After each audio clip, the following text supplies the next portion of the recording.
किसान भाइयों, राम राम। मैं आपका ध्यान एक अच्छे ज़रूरी विषय की ओर दिलाना चाहता हूँ। यदि आप मेरी बात से सहमत हैं तो आप चैनल को सब्सक्राइब करें और शेयर करें। आज का विषय है कि हम जो भी फसल उगाते हैं उस फसल को ग्रो करने में या पैदावार देने में 16 या 17 प्रकार के पोषक तत्वों की आवश्यकता होती है, जिनमें से 5-6 प्रकार के पोषक तत्व तो हम खाद के माध्यम से उसे दे देते हैं। जैसे एनपीके है, कई भाई एनपीके डाल रहे हैं, डीएपी यूरिया अलग अलग भी डाल रहे हैं, सुपर भी डाल रहे हैं, पोटास भी डाल रहे हैं, सल्फर भी डाल रहे हैं, जिंक भी डाल रहे हैं। और 3 प्रकार के पोषक तत्व पौधा वायुमंडल से ले लेता है। फिर भी मैग्नीशियम है, बोरोन है, लोहा है, तांबा है, जस्ता है, अनेक प्रकार के पोषक तत्वों की पौधे को जरूरत रहती है। जिन पोषक तत्वों की जरूरत हमारे शरीर को होती है, उसी प्रकार पौधे को भी इतनी ही जरूरत होती है उसका अपना जीवन यापन करने के लिए। इसलिए मेरा सभी भाइयों से निवेदन है कि हम धरती माता से जितना जो कुछ ले रहे हैं, जिस रूप में ले रहे हैं, तो हम उसका दूसरा रूप बनाकर उस धरती माता को वापस दे सकते हैं। वो रूप क्या होगा? जिस प्रकार भूसा, जो तूड़ी बोलते हैं, पशु खाते हैं और वो गोबर करते हैं, वो जमीन में हम डाल सकते हैं। गले सड़ा जो अपना कचरा वेस्ट है वो वापस जमीन में डाल सकते हैं। बहुत से भाई जो कंपाइन से फसल को निकलवाते हैं, उसका कचरा जो जमीन में चला जाता है वो भी उसी का काम करता है। और इस सब कचरे को मेरे दोस्तों जैविक कार्बन का नाम दिया जाता है।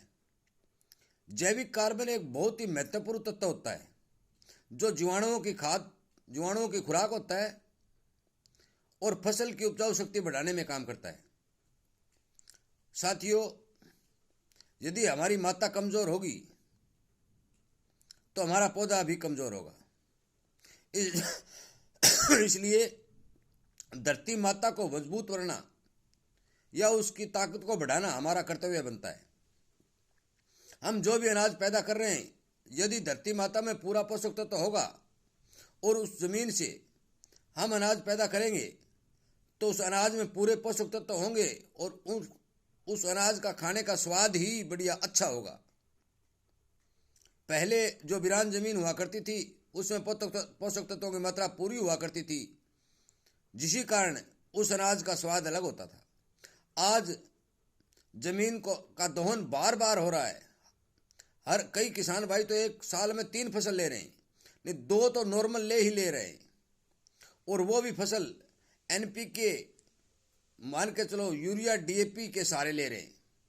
पौधा ग्रो कर जाता है, फसल भी हो जाती है, परंतु उसमें सारे तत्व विद्यमान नहीं होते, जिसका स्वाद अलग होता है। इसलिए किसान भाइयों, अपनी ज़मीन में वेस्ट घर का या खेत का पूरा डालने की कोशिश करें ताकि ज़मीन की उपजाऊ शक्ति बढ़ सके। एक रिसर्च किया गया था, उस रिसर्च में पाया कि हमारे एरिया की ज़मीन में 0.2% कार्बन है। 0.2% कार्बन का मतलब है कि 1 क्विंटल मिट्टी में केवल 200 ग्राम ही कार्बन है जो जीवाणु खा सकते हैं, परंतु इसकी मात्रा 0.7 होनी अति आवश्यक है। यदि इसकी मात्रा 0.7 होगी तो धरती माता का स्वास्थ्य बढ़िया होगा, उसमें उगने वाला अनाज भी बढ़िया होगा। यदि हम कमज़ोर कोख में बीज डालेंगे तो बीज जो उगेगा वो कमज़ोर ही उगेगा। इसलिए मेरा आपसे विनम्र निवेदन है कि आप धरती माता की कोख को मजबूत करें और फसल दर फसल उसका वेस्ट, पशुओं का मलमूत्र है या अन्य जो भी कूड़ा कचरा अपने आसपास जहाँ भी मिले, अपने धरती माता को देने की कोशिश करें ताकि अपनी माता किसी भी प्रकार से कमजोरी महसूस न करे। ट्यूबवेलों का पानी जहाँ जहाँ लगता है और नमकीन पानी ज़्यादातर एरिया में देखा गया है, उस नमकीन पानी के ज़्यादा प्रयोग से भी धरती माता की उपजाऊ शक्ति कमजोर होती है, क्योंकि यदि मनुष्य या पशु अपनी प्यास नहीं बुझा सकता तो धरती माता भी अपनी प्यास नहीं बुझा सकती। इसलिए कृपया करके हल्का पानी जमीन में कम से कम लगाने की कोशिश करें, और ये पानी तभी लगाएं जब बहुत ही ज़्यादा ज़रूरत हो। किसान भाइयों, धरती माता से हम उत्पन्न होते हैं। हर किसी प्राणी का शरीर पंचतत्वों से बनता है, और पंचतत्व ही धरती माता में दोबारा मिल जाते हैं। जितने भी जीव जंतु, पेड़ पौधे, यहाँ तक मनुष्य की उत्पत्ति भी इस जिंदा पिंड धरती के हिसाब से ही होती है, और इसी के ऊपर वो अपना जीवन यापन करता है। ये एक जिंदा पिंड है, इसकी रक्षा करना हमारा परम कर्तव्य बनता है। किसान भाइयों, ज़्यादा लंबा वीडियो मैं नहीं बनाता, क्योंकि थोड़ी जानकारी यदि आपको मिलती रहेंगी तो आप पूरा का पूरा समझ जाएंगे। किसान आज समझदार है, थोड़ी सी बात कोई अपने आप समझ जाता है।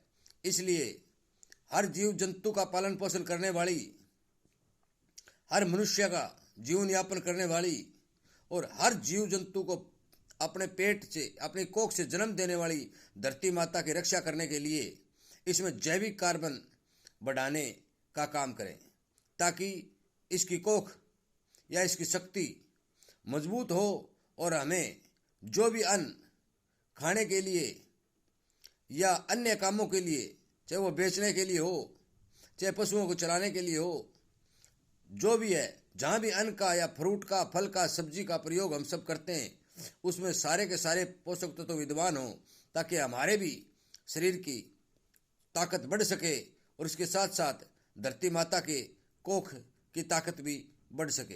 कृपया करके इस बात को इनगोर मत करें, और अपने खेत को, अपनी धरती माता को उपजाऊ बनाने के लिए हर तरह का वेस्ट खेत में वापस डालने की कृपा करें, ताकि जितना भी अनाज हम ले रहे हैं, जितने भी पोषक तत्व अनाज के माध्यम से हम धरती से निकाल रहे हैं, उनकी पूर्ति हो सके।